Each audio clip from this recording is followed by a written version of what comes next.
Français qui vivez loin de France, que vous soyez restés dans votre pays d'accueil, que vous en ayez profité pour voyager ou que vous soyez allés retrouver vos familles, j'espère que ces fêtes vous ont permis des moments de bonheur intenses dans la paix familiale. L'année 2020 va être chargée politiquement, avec un nombre important d'élections de vos représentants en France et à l'étranger. Je sais que vous n'aimez pas la politique, les politiques. Pourtant, quel que soit leur parti, vos élus se sont engagés à défendre vos intérêts, chacun suivant ses convictions. La politique, c'est un engagement, pas un passe-temps. Lorsque nous sommes élus, nous ne sommes pas au service d'un parti, mais de tous les Français, quelles que soient leurs idées politiques. Toutes les idées sont respectables, et ce n'est qu'en faisant les choses ensemble que nous réussirons. Il y a tant de choses à changer en France, tant de choses que les uns et les autres n'ont pas voulu, pas su ou pas eu le courage de faire. Il faut une réforme globale, avec des plus et des moins, où chaque Français verra que les réformes proposées amélioreront sa vie quotidienne, pas dans 10 ans, tout de suite, mais que ceci impliquera également certains efforts. Aucun Français ne doit avoir faim, ni en France, ni à l'étranger. Aucun Français ne doit hésiter à se faire soigner par un personnel médical bien traité.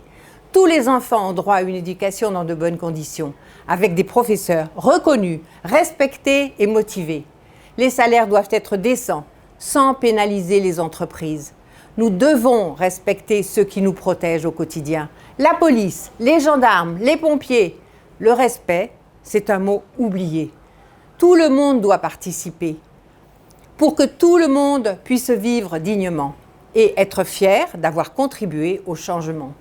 Mon souhait serait d'éviter les mesquineries, les guerres fratricides, la défense des intérêts personnels au détriment des intérêts de la France et des Français. Le chacun pour soi risque de ralentir l'obtention des résultats. Il faut présenter un plan global avec des explications simples et compréhensibles par tous, sans ces zones d'ombre qui créent justement la méfiance. Quand il n'y a rien à cacher, on peut tout dire, on doit tout dire, sans calcul politicien. Les Français doivent et peuvent entendre la vérité. Essayons d'élever le débat, de nous entendre, de nous écouter, de nous parler. Le président du Sénat, Gérard Larcher, a accepté d'assister à une convention sur les thèmes qui concernent les Français résidant hors de France. Sujet qu'il maîtrise parfaitement. Pour la première fois, les vœux du président du Sénat, deuxième personnage de l'État, se sont terminés par des souhaits qui s'adressent aussi aux Français établis hors de France. Voyons si le premier personnage de l'État en fait autant. Il serait temps de se rendre compte qu'ils existent et qu'ils sont également français. Le président Bruno Retailleau porte avec moi un projet de loi concernant la plus grande partie des soucis des Français de l'étranger. Comme vous le voyez, le Sénat est la maison des Français de l'étranger. Dans les plus hautes sphères du Sénat, ils ont désormais leur place, puisque pour la première fois, un élu des Français de l'étranger siège au bureau du Sénat.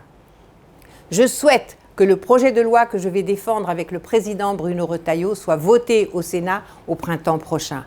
Il faudra ensuite que vous obteniez de l'Assemblée nationale qu'à l'image du Sénat, elle accepte de le mettre à l'ordre du jour et qu'elle le vote, afin de rétablir ce qui nous a été confisqué et d'améliorer ainsi la vie des Français qui vivent loin de l'Hexagone.